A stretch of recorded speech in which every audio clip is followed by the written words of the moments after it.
one of the common themes that I found with the people that I interview, first, parang it's either nagmamanifest ba or basta when you're open to opportunity, it really comes to you. Here in Yeah. Halifax, cost of living is rising very fast.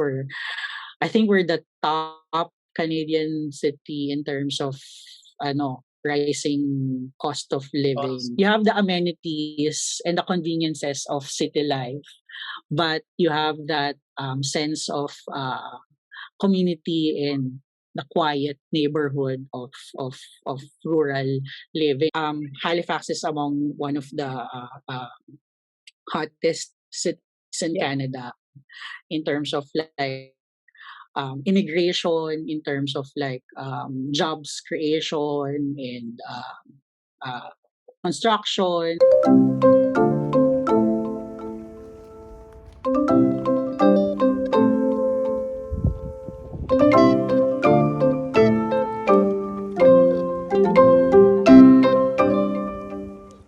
Hi guys, what is up? Chai here, based in Halifax, Nova Scotia, and it's currently 9 degrees.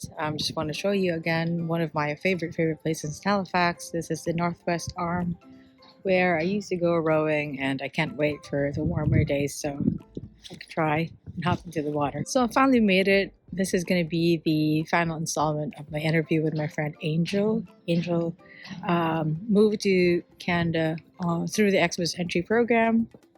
So I'm going to link the rest of his playlist up here. The last episode is actually about him having just only 3 months to say goodbye to his life in Manila, packing up. And so we went all the way here. So this episode, again, is actually going to be about settlement, getting settled in Canada. How do you find your tribe? How do you find the people who are going to be around you, are going to be your friends, and maybe even your family while you're now here in Canada? And that matters a lot. It's a very, very important, again, aspect of moving somewhere where you're going to be in a new environment. And that's what Jade and I have actually done, I guess, quite successfully. It's just we have been blessed to find people who have become our support group here. And like one of our artists says, like, when we're away from our family, we're away from our home countries, the friends that we have here, they're going to be our family here. Settlement, getting settled, tips on finding your tribe, finding a home, making your home in Canada. Here's my last installment of my interview with Angel. Hope you guys enjoy. So yon, malaking malaking paglalakbay from Pilipinas to here in Halifax, the little known city called Halifax, Nova Scotia. But to be honest, it was challenging. Especially living on my own here in Halifax. Kasi yun nga, gaya ng sabi ko na parang it's different if you have relatives, say, and you have that network or established network or easily establishing your network in a new country. But it's more difficult if you're starting anew. Like you don't have anyone or you don't know anyone. And more so kung yung lilipatan mo is not Filipino-rich community, I would say. I mean, like for us Filipinos, di ba? Sa atin very important yung connections and the sense of community. Na, di ba? Madami bang Pinoy doon? Meron pa tayong makakilala doon? Ganun ang unang tatanungin mo, di ba? Kasi, so, medyo siya, for me, medyo nagulat ako dito sa Halifax na hindi ganun kalaki ang Filipino population. Kasi like, gaya nga nung kinakwento ko sa mga ibang tao dun sa Regina, sobrang daming Pilipino na when you walk into a store like in Walmart or in Costco or sa Tim's, pwede ka magtagalog. Like, pagpunta ka ng Tim's, ate, isang double-double. Ganyan. Tapos, isang box ng Timbits. Ganon. So, pwede mong galing Tagalog. Tapos, everywhere, there's just, you won't feel, I would say, homesick. Kasi you're surrounded by common faces, people, and the language. You hear it everywhere. Nung nag-move ako in Nova Scotia, in Halifax, sa IBM, yun nga, sobrang konti lang namin na sabi ko parang ako, si Anna, si Andy, si Adrian, wala pa nga si Karina that time. Parang, yun nga, parang 5 lang kami or something. Sabi ko parang, and that was already, a big company, na parang 5 lang yung Pilipino. Sabi ko parang, okay. Tapos parang, maski nung naghanap kami ng Filipino store, parang at that time, Kabayan, Silong. Yung Kabayan niya dun pa sa Dartmouth. Tapos sobrang konti lang. So sabi ko parang pwede mag-survive, pero sabi ko parang parang yun nga, very konti yung community, ganyan. Pero ayun naman, I mean like eventually naman you find people and you find your friends, and that's part of settling, 'di ba? You find your new community in your new home, and you network with other people. And yun, you build your new relationships with other people. So yun naman yun naman din yung good thing, kasi even, I mean like, I guess that's true for anywhere in Canada, I guess. I mean like, you'll definitely expect na mayroong konting struggles in terms of building the connections at first, but there are always people here, and there's always Filipinos everywhere. Alam mo naman natin yan, ang Filipino diaspora. Kahit saan. I guess kahit sa Northern West Territories ka pumunta, sa Yukon, may Filipino dyan. makakahanap ka. So I guess that's a silver lining, no? Sa mga nag-iisip na mag-move is you'll always find someone, or you'll always find a community kung yun yung concern mo. Like, paano yung mga anak mo, walang mga kalaro, or mga walang kakilala, or syempre you still want na meron pa din silang Philippine connections, na meron at merong communities that you can find. Yun din yung isa na parang you don't need to limit yourself naman within the Philippine community or Filipino community. Kasi one thing that I noticed here in Canada, in Regina, here in Halifax, is the immigrant society or community is very strong. Like parang they are really, parang there are a lot of services for the newcomers. Like that is the one thing na once you move to Canada, always start or avail of the services of whatever the newcomer society or organization is in that particular city or province. Kasi, like for example, in Regina, they have the, something door? Open Door Society. So that was yun yung parang ISANs nila in Regina. So they help you integrate with society, kung yung mga different classes, courses, na parang halimbawa if you want to start your own business in the food industry, they host how do you certify for the health inspections, or how do you start up a business, how do you, even yung mga first basic things like applying for your SIN, applying for a bank account, all of those things, they help you out, like applying for your government ID, for your health card. So that is the first, I think, resource na dapat tinitake advantage is yung mga newcomer organization even before coming here, kasi actually they provide a lot of resources to help you even before you move. Like let's say kahit nga hindi ka pa nag-apply ng Express Entry, or while you're waiting for your invitation to apply, try to search those communities or organizations already, kasi they have already programs, so they can help you connect with people na, especially na once na you get that invitation, or once your application is approved, prepared na yung pag mo, diba? Kasi naayos na, they can even probably help you out, scout for rents Yeah. or yung mga ang tawag dito, apartment or housing or whatever needs that you na kailangan mo to move. So yun yung mga dapat or pwedeng mga i-take advantage. Kasi like ako nung nag-move ako sa Regina, I availed of the services din ng Open Door Society for those mga things na yon.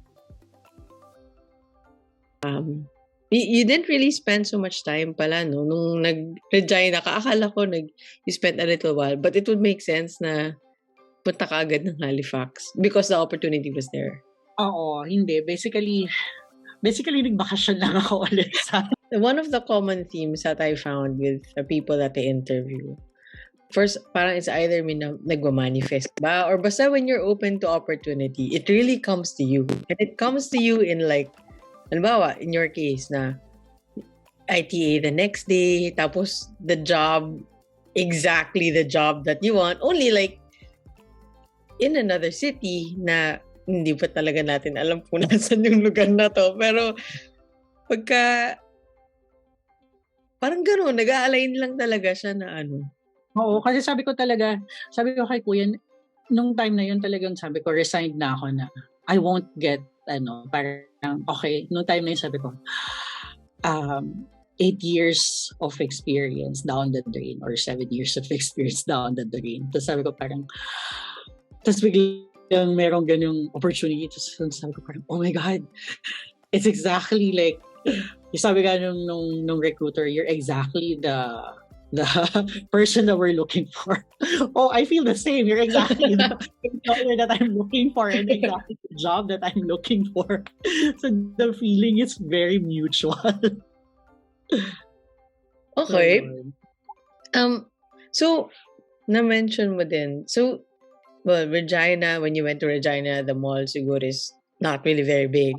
And like comparing to our lives in Manila, na hustle and bustle, traffic, bright lights and all that.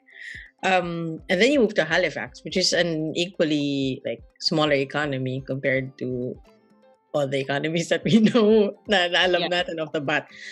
How would you compare? Like, how would you compare the pace, siguro, the spread of communities, of people, parang ganon, between Regina and in the few months that you were there in Halifax when you moved?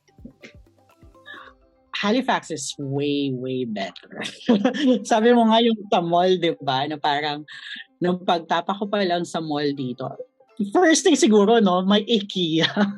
so sabi ko, oh my God, may IKEA. Sabi ko, leaps and bounds na kagad ang nilamang niya sa Regina. But no, I mean like Regina is really a small city. Like Halifax for me, nung when I moved, it was really better in terms of like social life, the opportunity for entertainment in terms of restaurant selection, mall. Mas maganda yung mall natin. Nung time na nag-move ako dito sa Halifax, wala pang H&M sa Regina. At may H&M na dito. So sabi ko, mabubuhay na ako. May ikikiyang H&M. Okay, I'm okay na ako. So nung time na sabi ko, okay na. Tapos parang a year after, nag-open na din yung H&M sa Regina. But yeah, yun nga, sabi ko parang yung mall pa lang, comparison pa lang ng mall. Sabi ko, it's already better here.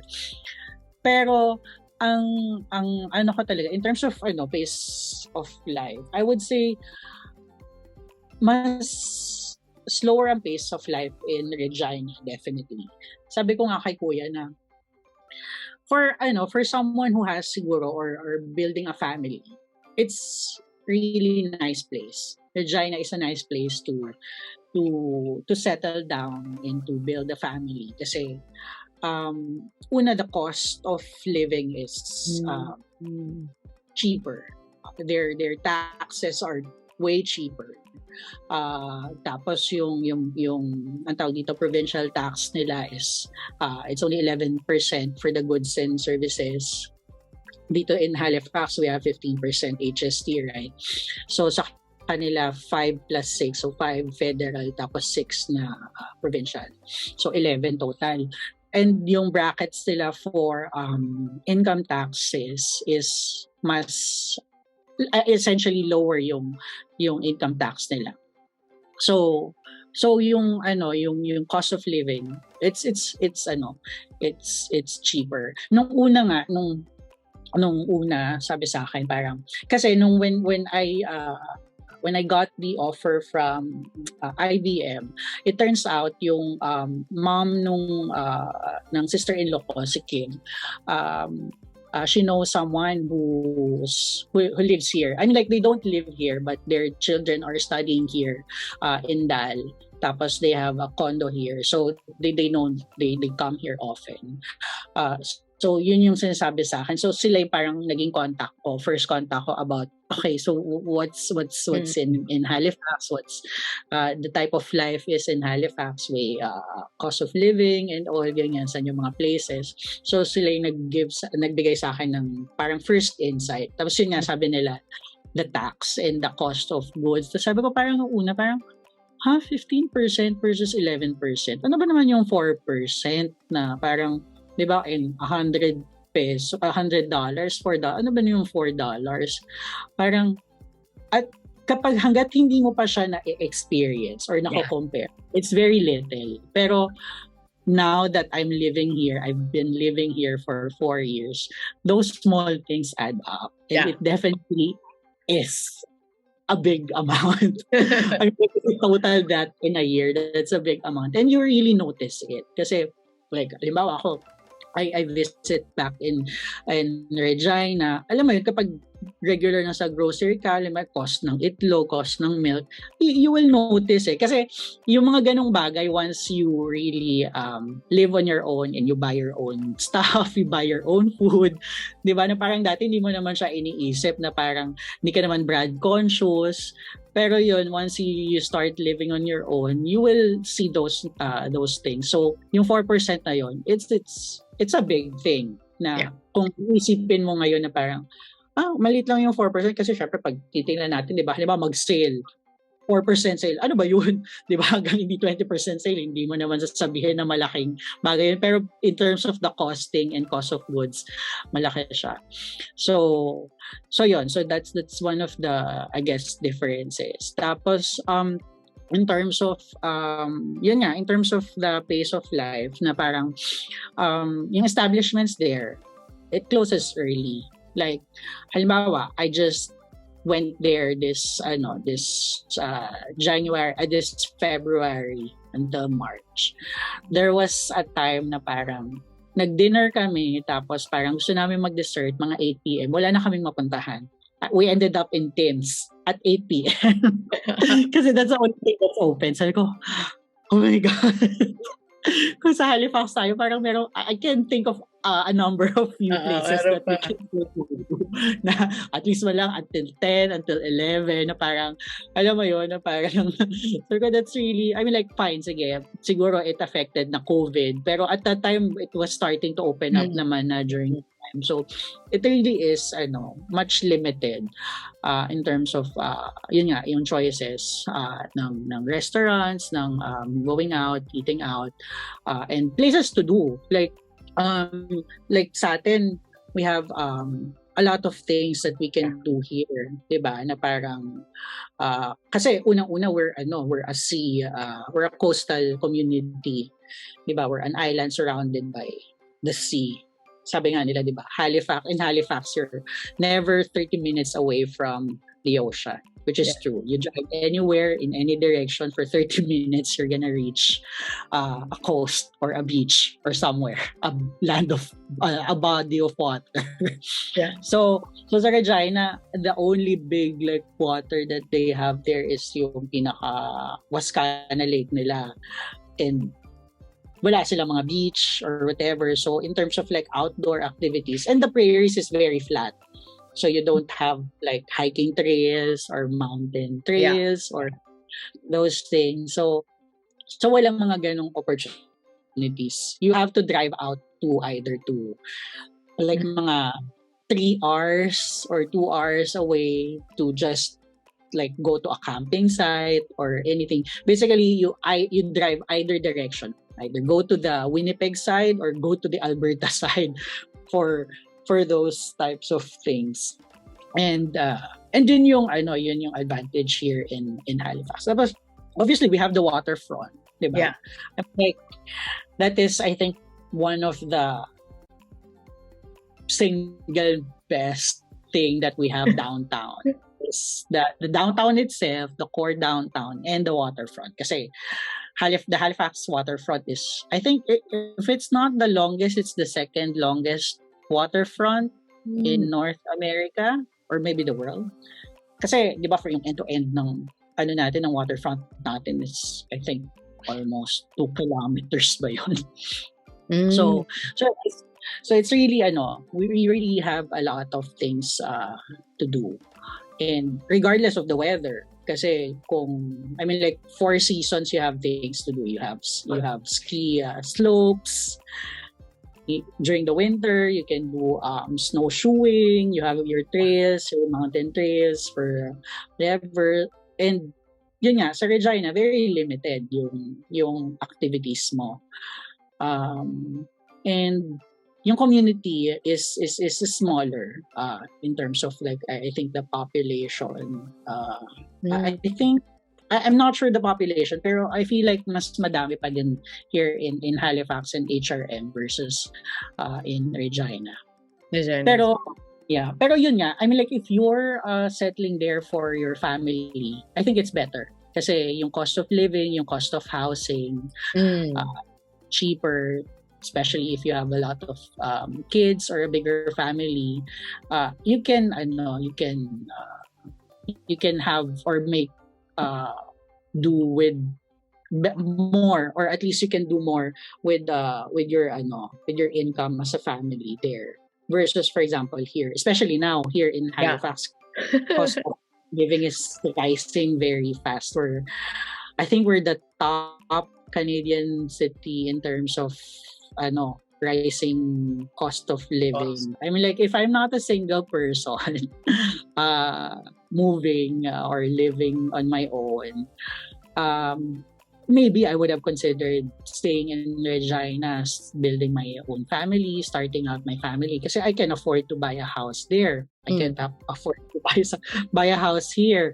So alam mo yun, parang, and then yun nga, yung smaller yung community, and it's better for the family. And then yun nga, if important sa'yo yung Filipino community, that your kids have other Filipino kids growing up with,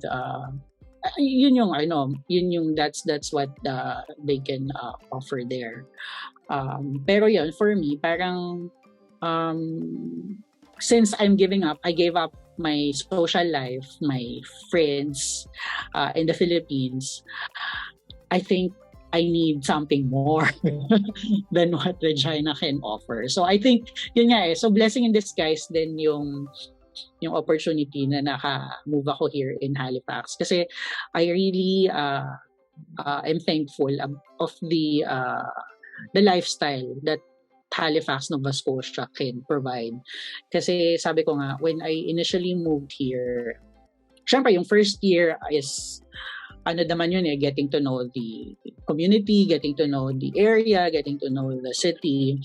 Pero once na naka-explore, syempre nung pag-move ko, wala pa masyadong ganap kasi November, tas to winter. So, wala ka pa masyadong alam. Tsaka syempre, wala pa masyadong kilala, wala pa ako masyadong nagagawa. Pero, nung nag-summer na and everything, tapos yung nag-warm up na yung weather, we started going out on hikes, exploring the city or the outside the city, what the province can offer.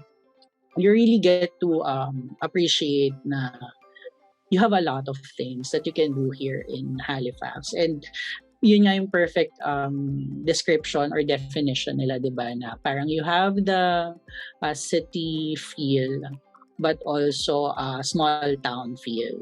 So it's a big, small town thing na you have the amenities and the conveniences of city life, but you have that sense of community in the quiet neighborhood of rural living. Kasi that's true, unless you live in, well, kayo kasi you live in downtown, but unless you live in downtown, it's a very different vibe. Like for example, for me, I live a few minutes away from downtown. You feel like you're in the rural community with the greeneries and everything. And like halimbawa dito malapit lang yung mga walking trails and trails. So I mean, like even within downtown core, you have your different parks there, diba? So meron kang conveniences of the city, but you still have that feel na small town.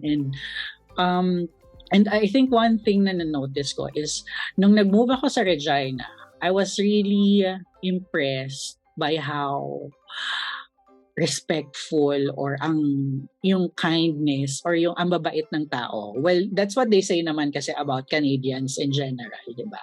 Pero nung pag-move ko doon na parang, ang bait ng mga tao. Tapos nung pag-move ko here in Halifax, parang mas mabait yung mga tao. Talaga? Na parang, oo, na parang, alam mo yun, na parang sobrang new to me na halimbawa nung when I was riding the bus, people say, thank you, or nagte-thanks sila sa bus driver. Lahat talaga ng bababa, magte-thank you. Tapos parang, have a great day, enjoy your weekend, na parang, they know their driver. Pero, I realized kasi na you really get to know your driver. Kasi ako, when I started working and I started riding the same bus on the same time, the same line, it's the same people. Sabi ko nga, yung mga ibang mga nakakamit ko sa bus, parang sila na yung busmates ko. Kasi that's sila din yung makikita mo. They ride the same time, you go home at the same time. So yun, yung parang, it's very welcoming and they're very kind. Like, halimbawa, sa mga stores, like, alam mo yun, na parang, so, that's what they say naman in general about Canadians. Pero yun nga, feeling ko here in Halifax or in Nova Scotia in general, they're way more kinder. So, you know what? So I actually heard the same story, but this one's from my colleague at work. And she rides the ferry. So I think like she rides the same schedule. Kilala din siya ng mga nasa ferry. Parang they know her and she looks for them if they're not there and they look for her. Exactly. Ako ganun ako. Like, halimbawa, nag-worry nga ako minsan na parang, oh no, 1 week ko lang hindi nakikita si ate or what happened to go on a vacation or what happened to her. May mga ganun. Kasi nga, you get to know the people once you ride the bus, the same schedule, same time. So yun. So yeah, I mean like people are really generally kind in Canada, but I think more so here in Halifax. You're not the first person who told me that. Ganun din, parang but for the other guy, my first interview, ganun man siya, sabi niya, he moved from Montreal naman.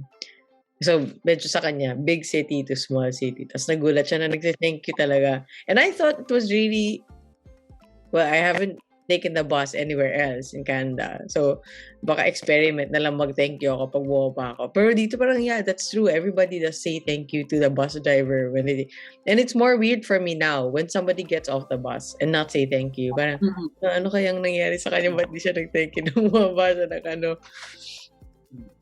Okay. So you've been here since 2018. Mm-hmm. And so obviously 4 years na. And so we arrived here 2020, so 2 years after you did. And we recently hit, I think Nova Scotia recently hit 1 million population. So you would have seen like the big changes from dalawa lang yung tindahan to ngayon may Bedford na, may magkatabing dalawang tindahan na. Like how much has it grown? It's really changed a lot. Like yung new community in West Bedford, when I moved here, those are all like forests and mountains. And alam mo yun, na parang yung buong Westford, yung like yung community nila Karina, that's nothing before. Yun yung bus route na dinadaanan ng bus ko papunta sa work when I moved here, they just started the construction there, yung blasting. Marinig mo sa morning, binablast nila yung mga granite rocks there and everything. All of those apartment complex and houses, they were not there before. Tapos, yung mga new apartment complex downtown, lahat ng mga new buildings, I think there was only like, nung time na yun, parang yung convention center was just recently opened. And yun nga, controversial pa kasi wala pa mga tenants doon. Tapos parang sabi nga nila na it's super modern, sticking out of the... Kasi diba in downtown Halifax, they try to preserve the historic and heritage houses and heritage buildings, diba? So wala pa masyado yung mga new buildings. So in terms of like development and construction, it really is a booming city. Like, totoo yung sinasabi nila na parang Halifax is among one of the hottest cities in Canada in terms of like immigration, in terms of like jobs creation and construction. And unfortunately, also, kaakibat nun is yung rising costs of rent, housing, and food prices and everything. So, I remember when I moved to my apartment here, at that time, yung binabayaran ko was expensive for a one-bedroom. Now, since we kind of have a rent control. Hindi naman rent control, but over the past years, we've only increased rent around $20 per year. So imagine or 2025. So for 4 years, nag-increase lang ng 100 yung rent ko from when I moved here. Now, it's considered now cheap because of that small increment over the 4 years. Na parang, I can't even find a one-bedroom na same price that I'm paying now. Pero nung time na nag-move ako ng 2018, what I was paying for my one bedroom was already considered for a 2-bedroom apartment. So that's how much the rent has changed over the years. Na what was considered expensive before, na dahil hindi masyadong tumaas yung rent ko, ngayon cheap na siya. So yun. Tapos and yun, tapos in terms of like mga stores, madami na ding choices, and we have a lot more different cuisines, like I think mga new cuisines na nakita ko, like halimbawa dito malapit sa may Bayers Lake sa amin, yung Budapest bistro. So we now have a Hungarian cuisine. Tapos I think the Moroccan one downtown was also a new one. So alam mo, parang doon mo din kasi makikita na there's an influx of different immigrants. So it's like a melting pot of different immigrants, because precisely of Halifax and the Maritimes and the Atlantic provinces' effort to attract new people and newcomers into the provinces.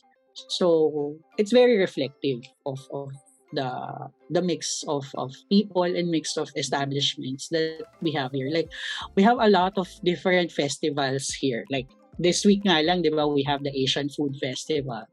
Tapos I think we have the Lebanese Fest. Upcoming, we have Greek Fest. We have Rib Fest. we have a lot of different multicultural festivals, precisely because there's a lot of different immigrant communities in Halifax. And you mentioned like different nationalities coming over and different festivals that we have representing them, and even restaurants. I feel like more of this is really word of mouth. Kasi nung, what I know is New Brunswick partners with different, like I think they partner with Arrive Canada. So Arrive Canada was one of these like agencies or supported agencies that offer pre-arrival services. And New Brunswick, like Fredericton specifically, has partnerships with them to hold info sessions. Mhm. Pero Nova Scotia, hindi ko naririnig. I haven't heard of any info session. Maybe it was just like, for example, for Jade's case na they opened up the labor market priority stream Mhm. na nag-invite lang sila bigla. I don't know if there's any other province in Canada that sends out the invites themselves. Kasi, alimbawa, yung sa Saskatchewan ba, it's you, parang active stream siya where applicants have to apply themselves. I'm not particularly sure kasi nga hindi naman ako proceed, no? Pero ang understanding ko is it's similar to express entry wherein you have an application and there's a pool and they select among the pool who to invite. Okay. So baka similar, but I'm not sure. Pero I think that's how it works. Okay. Kasi si Jade, wala. Nandun talaga siya sa express entry. Okay. And si Nova Scotia, yung nga, parang these days, like you mentioned, most PNP programs flow through express entry stream. Pero in Jade's case, Nova Scotia ang naghanap sa kanya at in-invite siya. So, I feel like a lot of the new immigrants are because of family ties in Nova Scotia. Even if Nova Scotia does not specifically have a like stream where you have you need to have like Saskatchewan. I know parang if you have to prove you have ties to Saskatchewan. It has a big bearing dun sa point kasi parang 'di ba express entry we have the CRS points. Saskatchewan they have their own point system for their provincial nominee. Yeah. Oo. So parang parang like you said, like they're really very active in growing the population. But I haven't heard of anything that they have an info session. Kasi usually ganun, parang may info session si ganito. Katulad nung siguro yung mga Australia tsaka New Zealand doon na convention center. I think, yun nga, I think they haven't formalized it yet kasi it's happening organically and naturally. Exactly. So I think that's why they haven't formalized. Pero I think there are plans kasi like for example for the healthcare particularly in the healthcare industry, I think they're formalizing those programs to actively recruit outside of the province and outside of the Canada itself. Diba? Tapos parang I think even ngayon nga I think NSHA or the Nova Scotia Health Authority has a plan to help Filipino or Philippine trained nurses to actually convert their license here, 'di ba? Kasi nga that's one of the things that's I think nahihirapan yung ating mga healthcare workers na trained and licensed in the Philippines is when they come here, they can't necessarily practice as a nurse because yung mga hindi fully ma-convert yung kanilang experience and license. But I think the government is working towards making it a faster or more efficient process for them, which is a good news for everyone, 'di ba? Na thinking kasi I think even yung mga physician nga, 'di ba, they have a specific physician recruitment stream na ngayon. So for our mga doctor friends, if you're thinking of moving, Nova Scotia is looking for you. Ako, tataas. Ito yung sinasabi nating word of mouth kasi tayo na naman nag-aagad. Tapos pag dumating na naman yung maraming immigrants, oh my God, yung renta natin, yung demand, supply, demand. Tayo naman sa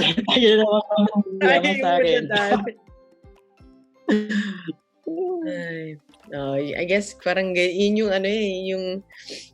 yung the tricky spot. I think it's like a catch-22. Parang we know like how our lives have changed, or maybe the quality of our lives have changed since we moved here, and we're like when we're talking to our friends, parang maganda dito, ganyan. Tapos parang mamaya yung later effect niya parang oh my gosh, ang dami na yung demand ng the constructions basically are too slow to support the influx of immigrants. Wala na, touch move to tayo sa mga apartment natin. Until hanggat hindi ma-evict, bawal lumipat. Totoo. Okay. Ayun, ang dami natin na pag-usapan.